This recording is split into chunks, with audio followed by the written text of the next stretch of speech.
उस वक्त किसी का पढ़ा लिखा होना, किसी का अनपढ़ होना, किसी का जाहिल होना कोई माना नहीं रखेगा। हम खुद अपनी वीडियो को देखकर और फैसला कर चुकेंगे कि अब मेरे साथ क्या होने वाला है, मैंने क्या कुछ किया है और इसका बदला मुझे क्या मिलेगा। बिस्मिल्लाहिर्रहमानिर्रहीम। कल हमने दूसरी जिंदगी के बारे में थोड़ी सी बात की थी। आज उसी बात को आगे बढ़ाते हैं और देखते हैं कि क्या इंसान के लिए दूसरी जिंदगी की ज़रूरत भी है और क्या ये दूसरी जिंदगी का होना मुमकिन भी है। हम अगर हर चीज़ को अपने मगज़ से समझना चाहते हैं तो अपने मगज़ से ही हम दलाइल लेकर हम समझने की कोशिश करेंगे कि क्या दूसरी ज़िंदगी की वाकई ज़रूरत है और क्या वाकई मुमकिन भी है कि दूसरी ज़िंदगी हो।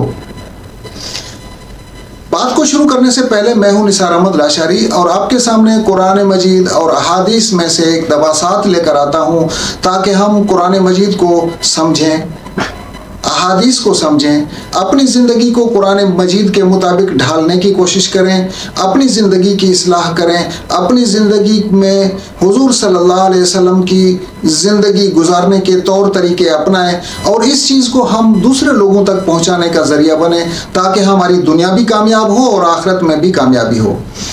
दूसरी ज़िंदगी की ज़रूरत इसलिए है कि हमारी इस दुनिया की ज़िंदगी में हर चीज़ के लिए मुकम्मल इंसाफ होना मुमकिन नहीं है। इस दुनियावी ज़िंदगी में मुकम्मल इंसाफ मिलना मुमकिन नहीं है।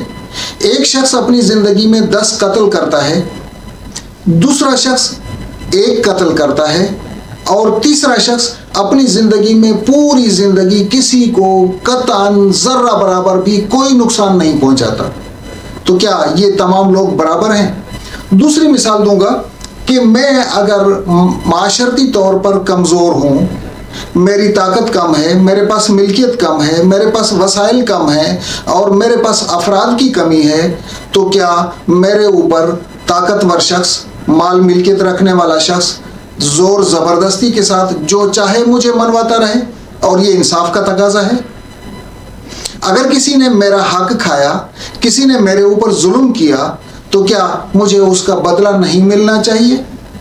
थोड़ा सा गौर करें, आप खुद जवाब देंगे कि नहीं, जिसके ऊपर जुल्म हुआ इस वक्त तो वो जुल्म बर्दाश्त इसलिए कर रहा है कि उसमें ताकत नहीं है, लेकिन कोई ऐसा वक्त होना चाहिए जब उसका माल मिल्कियत बेफायदा हो जाए और इस मजलूम शख्स को उस मजलूमियत का इंसाफ दिलाया जाए।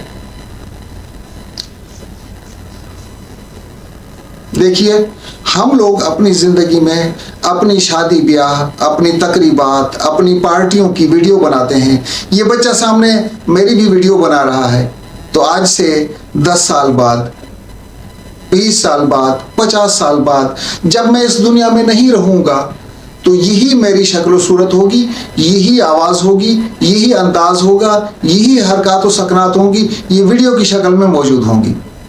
अब हम बात कर रहे हैं दुनियावी ज़िंदगी के बाद उखरवी ज़िंदगी जो होगी वो उसकी इम्कानी सूरत हाल क्या है, क्या मुमकिन भी है या नामुमकिन है, उस पर हम बात कर रहे हैं। तो हम वीडियो बनाकर अपनी इन कीमती लम्हात को महफूज कर लेते हैं, उन हरकत को, उन सकनात को, उन लम्हात को हम महफूज कर लेते हैं और 10-20 साल बाद, 50 साल बाद फिर हम अपने बच्चों को दिखा रहे होते हैं कि देखें ये मैं इस वक्त यहाँ पर था, मैं ये हूँ। और जब क़यामत का दिन होगा तो अल्लाह तबारक व तआला फरमाएगा, इक़रा किताबका कफ़ा बिनफ़्सिकल यौमा अलैका हसीबा, अपना अमाल नामा देखो। वीडियो की शक्ल में मौजूद होगा, कोई शख्स इनकार कर सकता है? वीडियो में अपनी शक्ल को देखकर बेशक वो 20 साल पुरानी हो तो इंसान खुद को पहचानने से इनकार नहीं कर सकता, अपने उस अमल का इनकार नहीं कर सकता। तो जब हम अपनी हर चीज़ की वीडियो बनाकर आवाज़, तस्वीर, हर चीज़ को महफूज कर सकते हैं, तो क्या अल्लाह तबारक व तआला के लिए कि ये मुमकिन नहीं है? अल्लाह तबारक व तआला ने फरमाया, मा यल्फिज़ु मिन क़ौलिन इल्ला लदैहि रक़ीबुन अतीद, कोई भी एक लफ्ज़ जब इंसान बोलता है तो उसे भी महफूज कर लिया जाता है। اور اگر ہم سائنسی دلائل کی بات کریں تو سائنسدان کہتے ہیں کہ اس زمین کے بعد کرۂ ہوائی میں انسان جو بھی آوازیں نکالتا ہے، جو بھی بات چیت کرتا ہے، یہ ساؤنڈ ویوز، یہ آواز کی لہریں، یہ انرجی کی ایک شکل ہوتی ہے، اور سائنسدان کہتے ہیں کہ انرجی کبھی بھی ختم نہیں ہوتی۔ انرجی اپنی حیت تبدیل کر لیتی ہے، اپنی شکل تبدیل کر لیتی ہے۔ تو یہ آوازیں موجود ہیں، کائنات بننے سے لے کر آج تک تمام آوازیں موجود ہیں۔ ابھی ان آوازوں کو سنا بھی گیا ہے، لیکن چونکہ تمام آوازیں مکس اپ ہو گئی ہیں، اس لیے ان میں سے تفریق کرنا، ہر آواز کو الگ الگ پہچان دینا ممکن نہیں ہے۔ لیکن تھوڑے ہی عرصے میں اگر سائنسدان ان آوازوں کو الگ الگ کرنے کی پریکٹس کر لیں، الگ الگ کرنے میں کامیاب ہو جائیں، تو پھر ہر آواز کو سننا اور پہچاننا ممکن ہو سکے گا۔ جب انسان کے لیے اتنا کچھ ممکن ہے تو کیا خالق کائنات کے لیے دوبارہ سے تخلیق کرنا ممکن نہیں ہے؟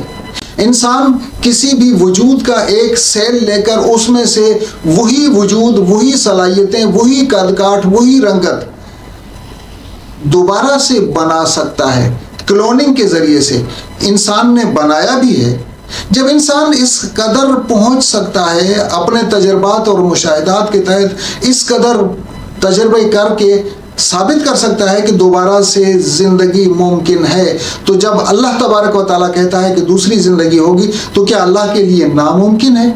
تب پھر اعمال نامہ جب ہمیں اپنے ہاتھوں میں دیا جائے گا، اسے ہم دیکھیں گے، وہ ایک ویڈیو کی ایک شکل ہوگی۔